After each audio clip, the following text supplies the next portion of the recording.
शक्ती तू, भव्य दिव्य शक्ती तू, क्षमाशील पृथ्वी तू, हिमदूत अग्नी तू, मूर्तिमंत भक्ती तू, भव्य दिव्य शक्ती तू, क्षमाशील पृथ्वी तू, हिमदूत अग्नी तू.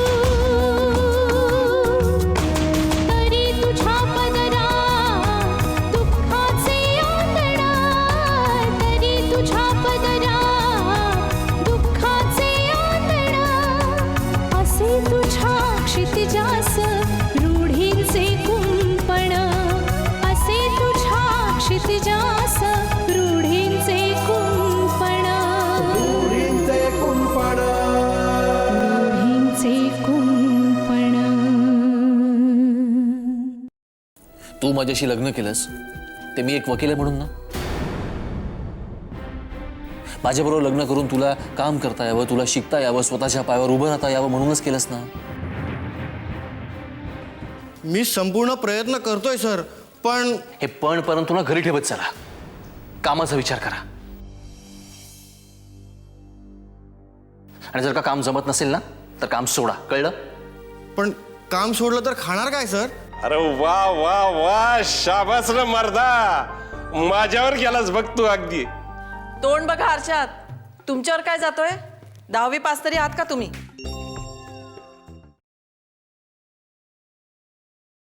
अहो, आपण दोघेही जाऊया ना लग्नाची बोलणी करायला. हो, तुम्ही दोघंच जा. पण हुंडा वगैरे काही नकोय आपल्याला.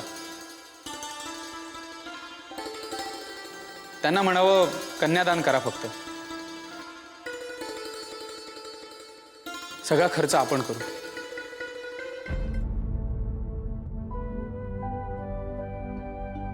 तुझा चेहरा कशा पायी उतरला? चांगली नोकरी मिळाली, 30,000 रुपये पगार. आता कशा पायी रडतीस बाबा? बाबा, ते परवानगी देतील ना? नाही म्हणजे तुम्हाला तर माहिती आहे, पुरू सरांनी आपल्या दोघांना घरी बोलवून आपली चंपी केली होती. आता आपण चंपी करायची. मी सांगत ना पोरीच्या बापाला, घाबरू नकास.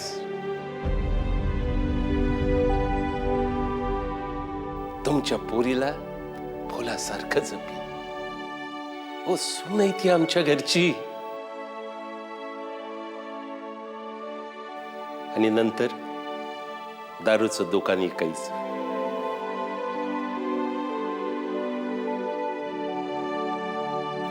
लाज हॉटेल समज विकायचं आणि त्यो पैसा शेत जमिनीत घालायचा, शेती करायची.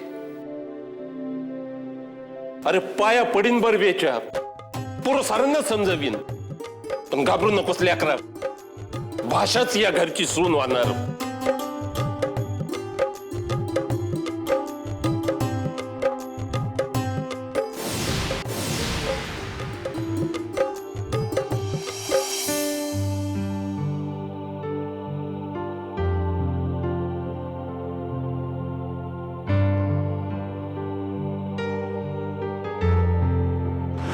सध्या काही बोलू नकोस.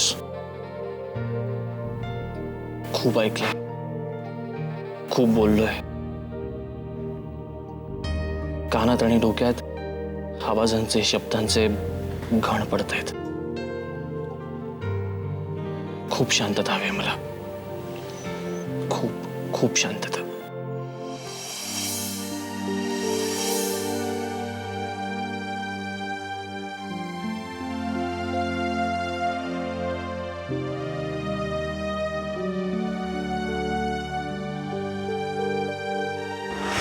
मी ते घर सोडण्याचं महत्त्वाचं कारण होतं म्हणजे अंजली बहिणीचंही असं एक वागणं. मला राग यायचा त्या वागण्याचा, आणि आईला कोणी बोललेलं मला अजिबात सहन व्हायचं नाही.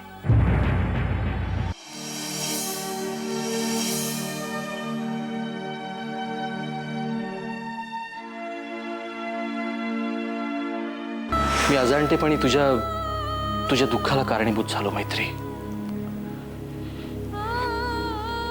यापुढे मी तुला 1000 सुख देईन, दागिने देईन,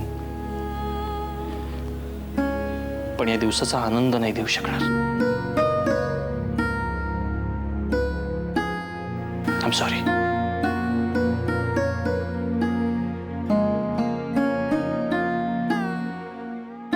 आय एम सॉरी.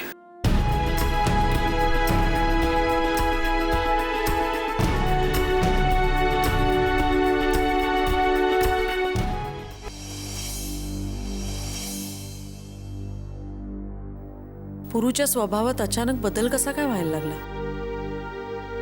लग्नानंतर पहिल्यांदा त्यांना चिडताना, आपली मतं अधिकाराने हट्टाने मांडताना पाहिलं. का? यापूर्वी मी असिस्टंट असताना ते असंच वागले होते, पण लग्नानंतर मात्र त्यांच्या वागण्या बोलण्यात कमालीचा फरक पडला होता. मग आजच अचानक असं काय झालं? कदाचित अमर भाऊजींच्या वागण्यामुळे अस्वस्थ झाले असतील. तू माझ्याशी लग्न केलंस ते मी एक वकील आहे म्हणून ना. माझ्याबरोबर लग्न करून तुला काम करता यावं, तुला शिकता यावं, स्वतःच्या पायावर उभं राहता यावं म्हणूनच केलंस ना. का माझ्या भावाची बायको सोडून गेली म्हणून घरच्यांचं सांत्वन करत बसायचं, आई बाबांची सेवा करत बसायची, धुणी भांडी करत बसायचं, यासाठी केलंस? जर अमर वेडा झाला तर, जर अंजनी वेणीने आत्महत्या केली असेल तर, जर का अमरनी पण असा प्रयत्न करून गळफास लावून घेतला तर तो हेल्प विथ तार यार. मला काही घेणं घेणं नाही कशाशी. मी युगाचाच फाटक्यात पाय घालणार नाही. Is it clear?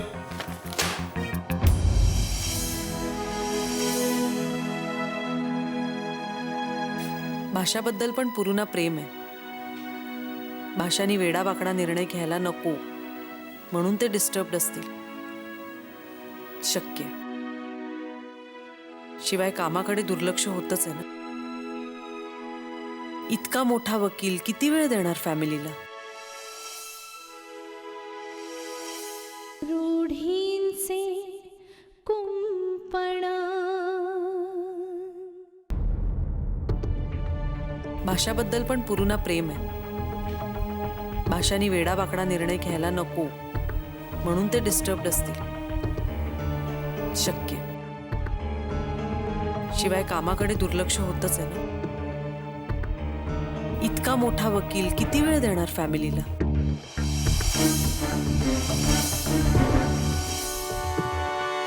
की आणखी काही कारण असेल? देव जाणे. सगळीकडे तणावच आहे म्हटल्यावर माणसाची चिडचिड होणारच. पण मलाच कळत नाहीये आपण कसं वागावं.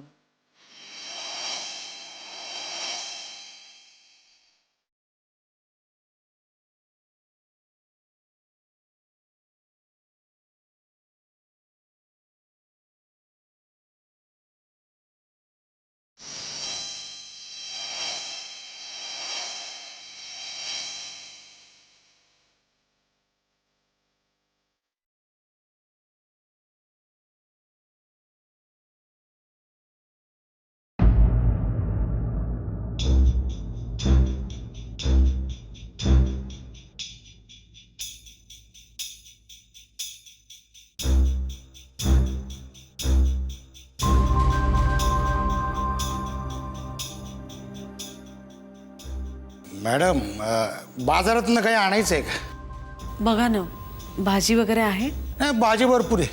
मग नका आणूस काय.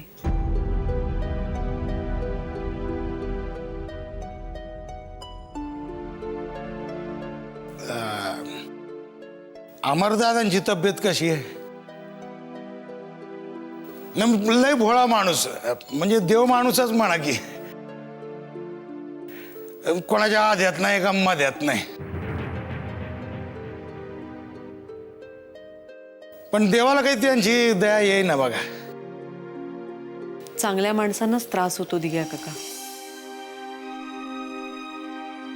अमरदादा खरंच खूप अस्वस्थ आहेत. म्हणजे काहीतरीच बोलत असतात, मध्येच भानावर येतात.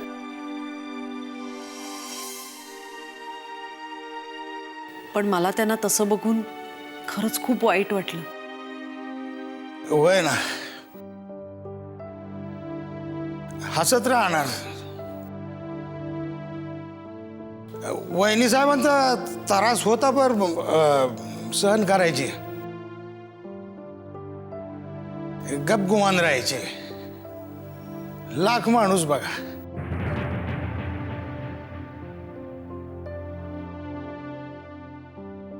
तुम्ही गेला नाहीत आज बघाया त्यांना?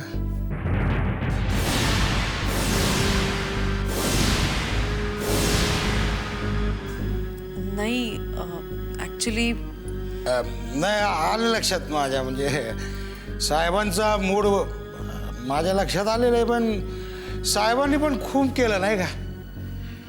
आता रोज रोज जायला म्हणजे साहेबांकडे पण वेळ असायला पाहिजे ना. हो ना, हो. काय करणार.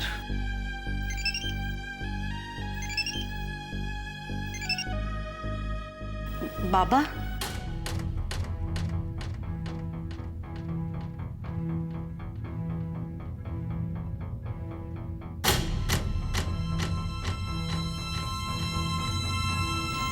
बाबा तुमचीच आठवण काढत होते.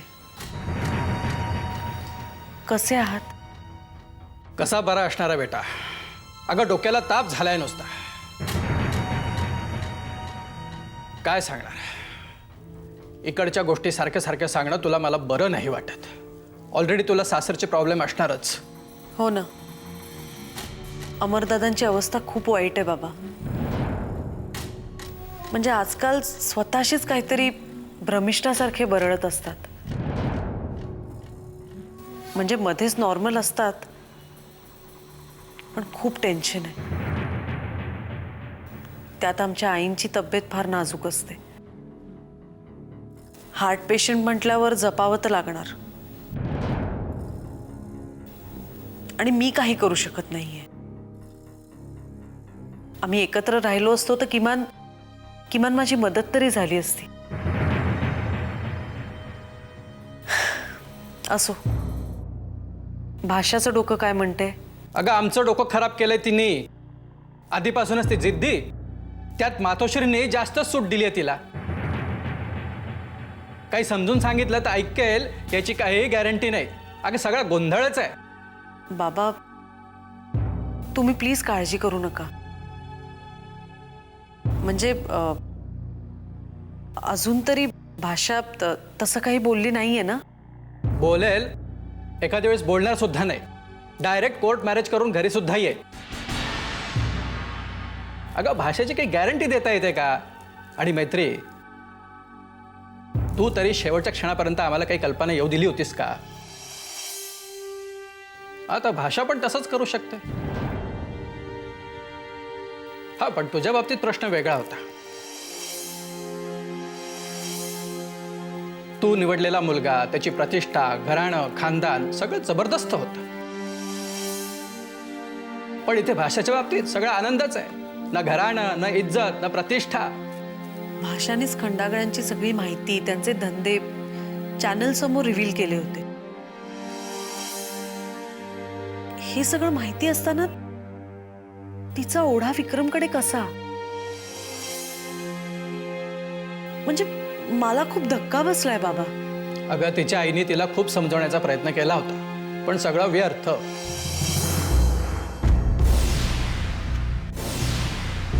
आता तिच्या मनात काय आहे हे कळायला काही मार्ग नाही. दुर्दैवी आपलं दुसरं काय. रूढींचे कुंपण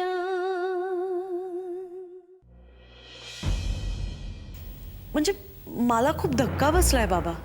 अगं तिच्या आईने तिला खूप समजवण्याचा प्रयत्न केला होता, पण सगळं व्यर्थ.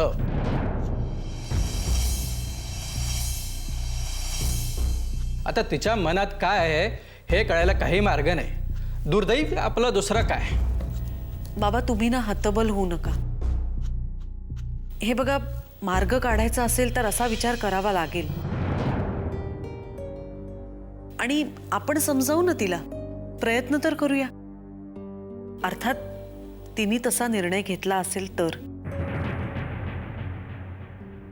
बाबा भाषा मनातलं पटकन बोलणारी नाहीये.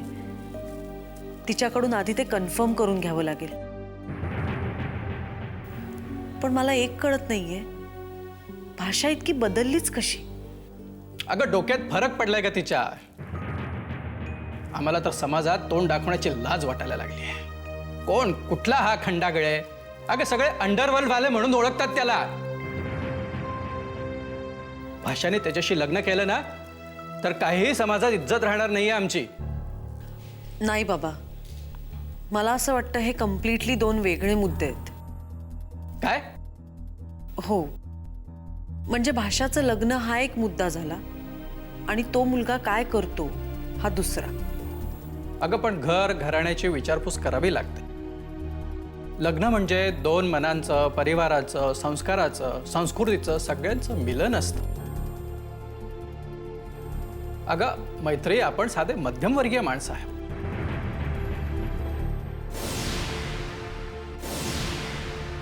आणि तो अंडरवर्ल्ड डॉन आहे, करोडपती आहे. पण लोक तोंडात शेण घालतील. आजपर्यंत मिळवलेली सगळी प्रतिष्ठा पाण्यात मिसळणार. बाबा, घर घराणं प्रतिष्ठा या सगळ्या दुय्यम गोष्टी आहेत माझ्यासाठी. मुळात तो मुलगा कसा आहे, त्याचं शिक्षण, त्याचा जॉब, त्याचा स्वभाव, तो आपल्या मुलीचा नीट सांभाळ करेल का, तिला सुखात ठेवेल का, हे जास्त महत्वाचं आहे. अगं मवाल्याचा मुलगा आहे तो काय सुख देणार तिला? हा? त्यात तो दारूचा धंदा, अंडरवर्ल्डचे धंदे, हे काय समाजात प्रतिष्ठेचं लक्षण आहे का? अगं अशा परिवारात आणि संस्कारात वाढलेल्या मुलाची खात्री कोण देणार आणि कशी देणार? अगं मैत्री, बापच मावाली आहे त्याचा. मला नवल वाटतं एका गोष्टीचं. अगं हिला जगातल्या सगळ्या चुका दिसतात, काय चाललंय, कुठे चूक चाललंय हे सगळं तिला दिसतं. पण जेव्हा स्वतःचा विचार येतो, स्वतःच्या लग्नाचा विचार येतो, मुलगा पसंत करायचा असतो, त्यावेळेस त्या मुलाची बॅकग्राऊंड काय आहे याचा विचार करावासा वाटत नाही तिला. आंधळ्यासारखं कोणाच्याही मागे लागायचं? अगं मैत्री, खाणारे पिणारे माणसं आहेत ही. अगं समज उद्या हा विक्रम एखाद्या मुलीच्या पाठी लागला, तिच्या मागे लागला आणि त्यांनी आपल्या भाषाला घराच्या बाहेर काढून दिलं तर आपण काय करायचं? त्यात हे गुंडाळ मवाली आहे, आपण काहीही करू शकत नाही. आनंद आहे सगळा. मला तर वाटतं तोंड काळा करावं आणि कुठेतरी जाऊन जीव द्या. बाबा, तुम्ही उगाचच त्रागा करून घेऊ नका. हे बघा, भाषाने जर का हा निर्णय घेतलाच असेल तर तो खरंच खूप वेगळा आणि धाडसी आहे.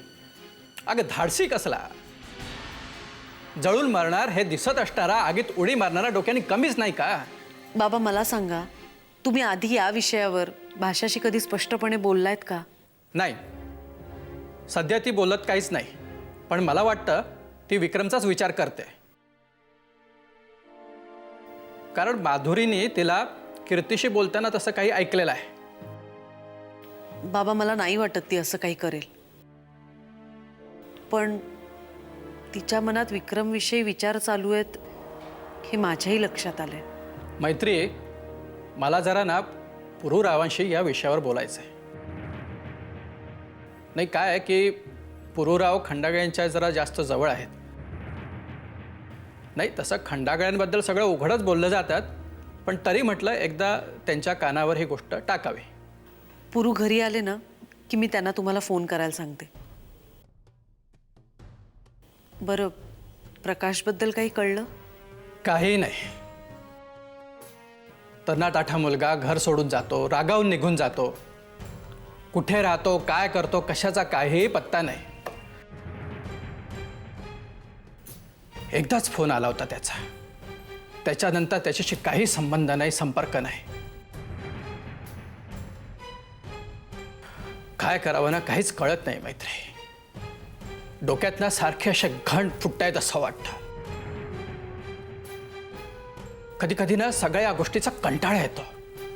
वाटतं त्याच्यापेक्षा कुठेतरी जीव द्यावा. नका ना बोलू असं बाबा, प्लीज. हे बघा, आपण यातनंही मार्ग काढू.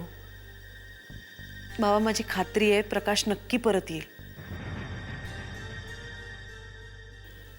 तो आत्ता जरा रागवलाय. जिद्द आणि तापट स्वभाव हा पहिल्यापासून आहेच ना त्याच्यात. थोडासा राग शांत होऊन दे, तो नक्की परत येईल. बरं आता फार विचार करत बसू नका. पुरू आले की मी त्यांना फोन करायला सांगते. ठेवू आता? ओके. बाय.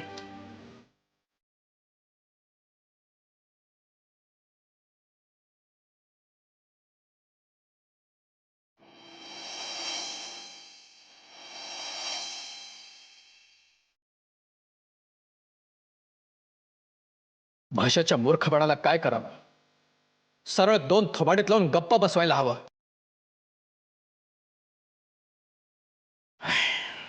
पण आता सज्ञान झाली ना, म्हणूनच असे निर्णय घ्यायला लागले. पण मनाची नाही तर जनाची तरी लाज असायला हवी ना. का का का अशी वागते ही भाषा? का